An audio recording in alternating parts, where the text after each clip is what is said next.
Le mal peut sembler puissant pendant un temps, mais il ne triomphe jamais face à la lumière de la vérité. La sagesse véritable est celle qui élève les autres sans demander de sacrifice injuste. Coulibaly exigeait toujours un petit sacrifice après avoir rendu service. Une poule noire, un bouc ou quelques gouttes de sang suffisaient, disait-il. Restez jusqu'à la fin et n'oubliez pas de vous abonner pour plus d'histoires africaines. Dans un petit village paisible du Sénégal, au bord d'un fleuve scintillant, vivait un homme appelé Coulibaly le Sage. Coulibaly était connu pour apporter des solutions aux problèmes les plus désespérés. Des terres infertiles devenaient prospères, des conflits familiaux se résolvaient comme par magie, et des malades condamnés retrouvèrent la santé. Mais derrière son sourire rassurant et ses paroles pleines de sagesse se cachait un homme dangereux. Les villageois, désespérés, acceptaient sans réfléchir. Mais, avec le temps, une étrange malédiction semblait frapper le village. Méfiez-vous des solutions faciles. Lorsque quelqu'un propose une solution qui semble miraculeuse, mais qui demande un prix suspect ou immoral, réfléchissez à 2 fois. Un jour, la famille Diouf frappa à la porte de Coulibaly. Leur mère, Fatou, était gravement malade. Couchée sur un lit de fortune, elle ne mangeait plus et n'avait plus la force de parler. L'aîné de la famille, Seydou, s'agenouilla devant Coulibaly en implorant « S'il te plaît, grand sage, aide notre mère. Nous avons essayé les remèdes des guérisseurs, mais rien ne marche.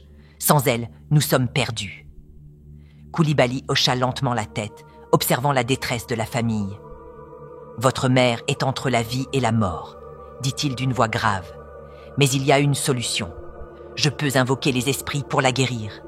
Cependant, un prix doit être payé pour rétablir l'équilibre. » Seydou fronça les sourcils, inquiet. « Quel genre de prix ?» demanda-t-il. « Une poule noire, » répondit Coulibaly, une flamme étrange dans les yeux. « Pas n'importe laquelle. Elle doit être pure, sans tache ni défaut. Amenez-la-moi avant le coucher du soleil. » La famille, bien que troublée par cette demande, n'avait pas d'autre choix.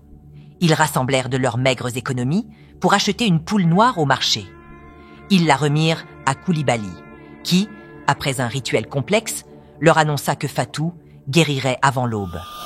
Comme promis, Fatou se réveilla le lendemain, pleine de vie et de force. Les Diouf furent submergés de joie et remercièrent Coulibaly avec des larmes aux yeux. Mais leur bonheur fut de courte durée. 2 semaines plus tard, Seydou, le fils aîné, tomba subitement malade. Aucun remède ne pouvait le sauver. En quelques jours, il rendit l'âme. La famille, accablée de douleur, ne comprenait pas ce qui s'était passé. Bientôt, d'autres villageois commencèrent à remarquer un schéma inquiétant. Chaque fois que Coulibaly résolvait un problème, quelqu'un dans la famille concernée tombait malade ou mourait peu après. Un homme de foi, Mbaye, entendit parler de ces événements troublants. Convaincu que Coulibaly cachait quelque chose, il décida de le confronter. La vraie sagesse vient de Dieu. Une sagesse authentique et bienveillante ne demande jamais de sacrifices immoraux ou de manipulation. Cherchez toujours des conseils auprès de personnes intègres, honnêtes et guidées par des principes éthiques. Mbaye arriva un matin chez Coulibaly, portant une Bible et un bâton. « Coulibaly, je viens en paix, » déclara-t-il. « Mais il est temps que tu dises la vérité. » Coulibaly, impassible, sourit. « La vérité ? Quelle vérité, homme de Dieu ? Je ne fais que servir ce village avec mes dons. » Mbaye fixa Coulibaly avec intensité. « Si tes dons viennent de Dieu, pourquoi des vies sont-elles prises en échange? Pourquoi les morts suivent-ils tes solutions ?» Coulibaly, pour la première fois, perdit son calme. « Tu ne sais rien des forces que je maîtrise !» cria-t-il. « Rien n'est gratuit dans ce monde. Si je sauve une vie, une autre doit être sacrifiée. C'est la loi des esprits. » Mbaye leva son bâton. « Non, Coulibaly. C'est toi qui as choisi de pactiser avec les ténèbres. Mais aujourd'hui, cela s'arrête. » Il se mit à prier avec ferveur, appelant la lumière divine pour exposer Coulibaly. Ne sous-estimez pas la foi et la justice.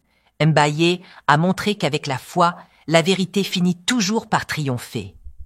La prière et l'intégrité sont des armes puissantes contre l'oppression et la tromperie. Le vent se leva, les arbres tremblèrent et une voix retentit dans les airs. « Koulibaly, tes jours de tromperie sont terminés. Le sang innocent que tu as versé crie vengeance. » Koulibaly tenta de fuir, mais ses jambes refusèrent de bouger. Devant tous les villageois qui s'étaient rassemblés, son secret fut dévoilé. Une série de visions apparut dans le ciel, montrant comment il avait scellé un pacte avec des esprits maléfiques en échange de son intelligence surnaturelle. Sous la pression de la lumière divine et des prières de Mbaye, Koulibaly s'effondra en hurlant. Les esprits qu'il avait invoqués le quittèrent, le laissant faible et vulnérable. Il confessa ses crimes, suppliant les villageois de lui pardonner. Mbaye, bien que rempli de compassion, déclara « Koulibaly, tu dois répondre de tes actes. Mais Dieu est miséricordieux. Si tu te repens sincèrement, tu pourras encore trouver le salut. » Koulibaly fut banni du village, condamné à vivre en ermite. Les villageois, libérés de son influence, se jurèrent de ne plus jamais chercher des solutions faciles à leurs problèmes, surtout si elles nécessitaient des sacrifices de sang. Ensemble, ils ont surmonté l'influence de Koulibaly et ont repris leur destin en main. La repentance est une voie vers la rédemption. Malgré ses fautes graves, Koulibaly a eu l'occasion de se repentir. Cela montre qu'il n'est jamais trop tard pour abandonner le mal et chercher la rédemption, bien que cela ne doive pas effacer les conséquences de ses actes. Koulibaly a utilisé ses connaissances pour manipuler les villageois. Mais ses actions ont fini par se retourner contre lui.